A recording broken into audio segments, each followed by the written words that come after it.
নমস্কার, স্বাগত আপনাদের ত্রিপুরা নিউজ 8-এর সন্ধ্যার বিশেষ লাইভ অনুষ্ঠানে।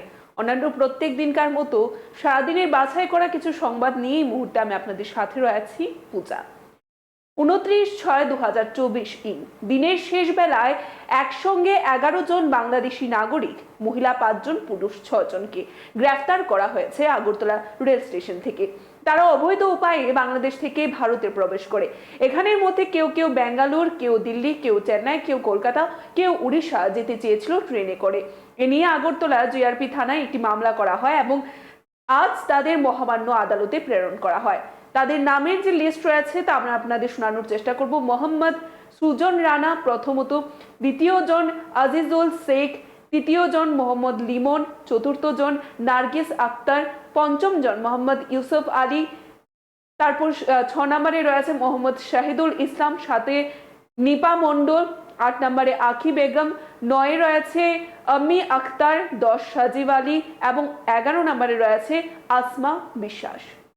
29/6/2024 দিনের শেষ বেলায় একসঙ্গে 11 জন বাংলাদেশি নাগরিক, মহিলা 5, পুরুষ 6 গ্রেপ্তার করা হয়েছে আগরতলা রেল স্টেশন থেকে। তারা অবৈধ উপায়ে বাংলাদেশ থেকে ভারতে প্রবেশ করে। এখানের মধ্যে কেউ বেঙ্গালুরু, কেউ দিল্লি, কেউ চেন্নাই, কেউ কলকাতা, কেউ উড়িষ্যা যেতে চেয়েছিল ট্রেনে করে। এ নিয়ে আগরতলা জিআরপি থানায় একটি মামলা গ্রহণ করা হয় এবং আজ তাদের মহামান্য আদালতে প্রেরণ করা হবে।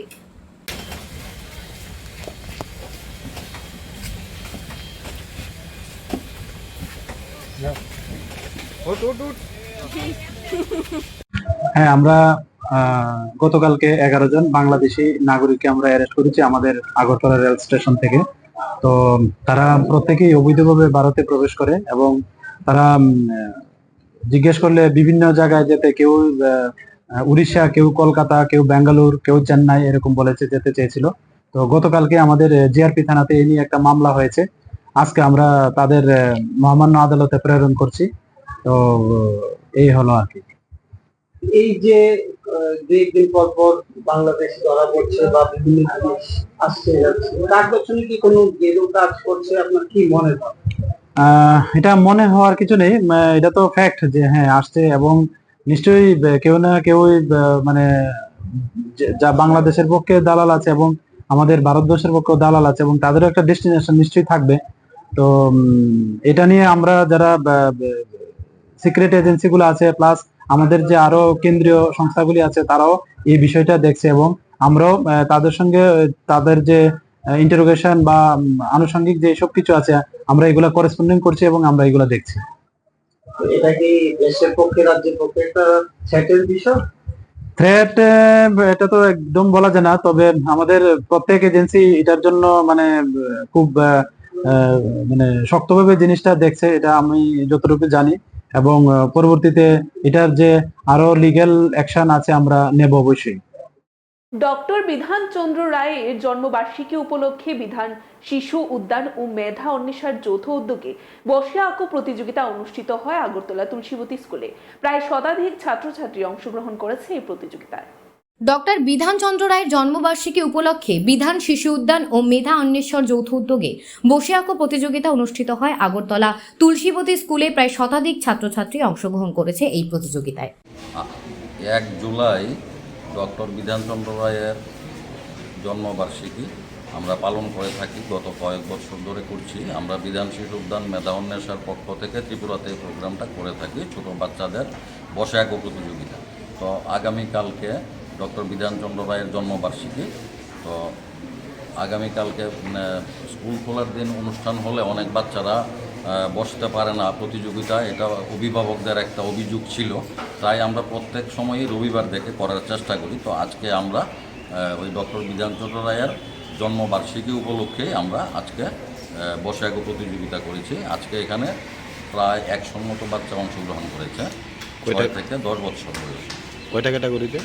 না, একটা ক্যাটাগরি শুধু ছোটো বাচ্চাদের। হ্যাঁ, উদ্দেশ্যটা কি, মানে এই ধরনের আর্ট কম্পিটিশন মানে কি মেসেজ দিতে চাইছে? এটা মূলত এখানে ডক্টর বিধানচন্দ্র রায়ের পোর্ট্রেট আঁকতে বলা হয়েছে। ডক্টর বিধানচন্দ্র রায়কে উনি কী করেছেন, মানে এই সমস্ত বিষয়গুলো ছোটো বাচ্চাদের জানা দরকার।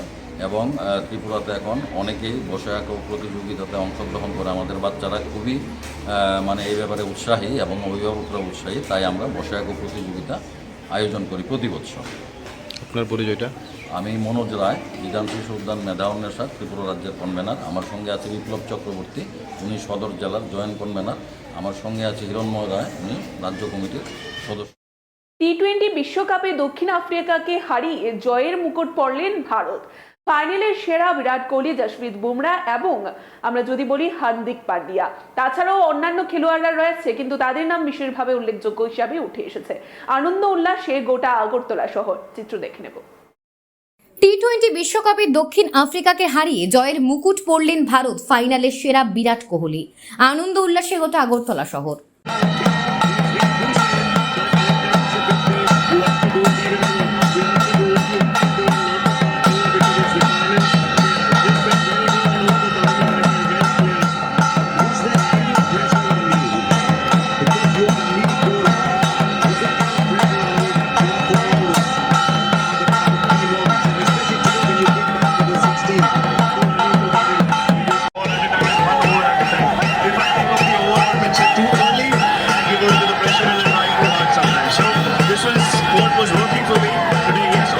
Emotions can take over and was taking over, but you had to keep yourself in check. But now the job is done, the emotions can come out and you can scream and shout. Can I just ask you one final question? When you took the ball for the 16th over, it was 13 of 5 overs, the game was slipping up.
বিশ্বকাপে দক্ষিণ আফ্রিকাকে হারিয়ে জয়ের মুকুট পরলেন ভারত। ফাইনালের সেরা বিরাট কোহলি।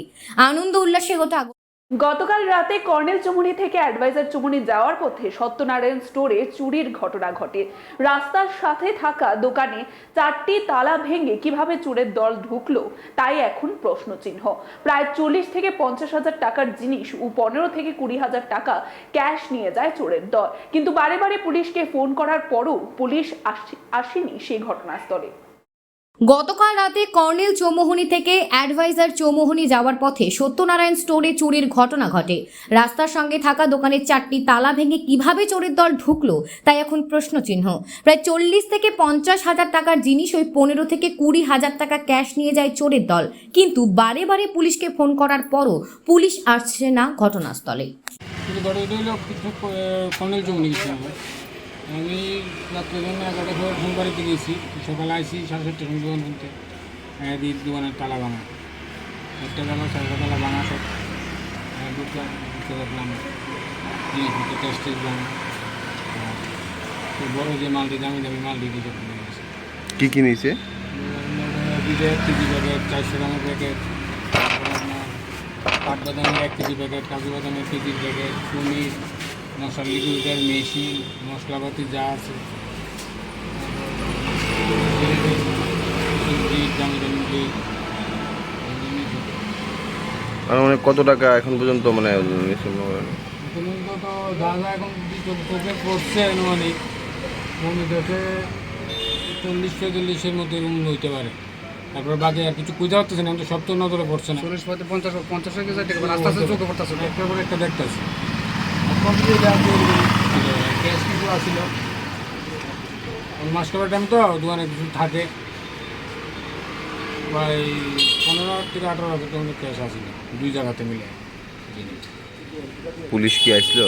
না police নিয়ন্ত্রণ করছে, পুলিশ আসবে করতে কইছে আমি এখন দিয়েছি। কোন সময় ফোন করছিলেন? তো 7:30 ফোন একটা কেন কি হয়েছে? পুলিশ কিছু আমরা শিফটিং তো 8টার সময় শিফট হয়, শিফট পর আইতেছে আমার নাম টাম জিজ্ঞেস করছে, বাবার নাম জিজ্ঞেস করছে, আমি লেখা রাখতেছি এখন দিয়েছি। কারোর প্রতি কোনো সন্দেহ?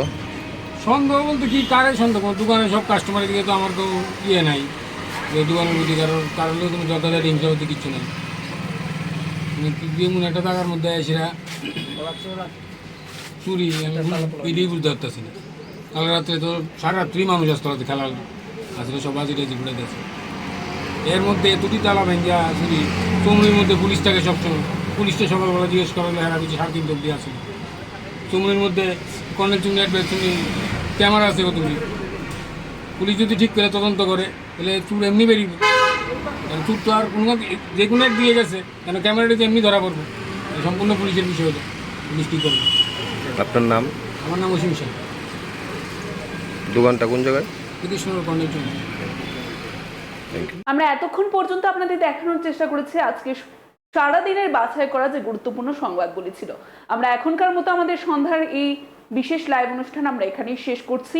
পরবর্তী বিভিন্ন আপডেটস দেখতে অবশ্যই চোখ রাখবেন ত্রিপুরা নিউজ 8 এর পর্দায়। নমস্কার।